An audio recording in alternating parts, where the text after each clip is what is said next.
নমস্কার, আমি মোহন দাস। আজ আপনাকে একটি প্রশ্ন করতে চাই।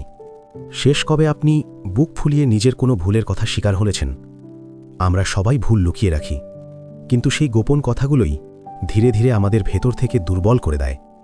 আমার কিশোর বয়সে একদিন আমি আমার দাদার সোনার বালা থেকে এক টুকরো সোনা চুরি করেছিলাম, কিন্তু সেই অন্যায় আমাকে এক মুহূর্তের জন্যও শান্তিতে থাকতে দেয়নি। ভয় পাচ্ছিলাম, তবু ঠিক করলাম বাবাকে সব বলবো। একটি কাগজে সব সত্যি লিখে বাবার হাতে দিলাম। মাথা নিচু করে দাঁড়িয়ে রইলাম। ভেবেছিলাম আজ বুঝি বড় শাস্তি পাব, কিন্তু বাবা চিঠিটা পড়ে কোনো চিৎকার করলেন না। শুধু তার চোখ দিয়ে গড়িয়ে পড়ল 2 ফোঁটা জল।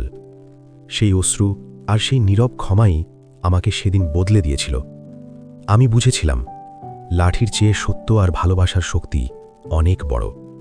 আজকের এই ব্যস্ত জীবনে ভুল ঢাকার অজুহাত না খুঁজে একবার তার স্বীকার করে দেখুন।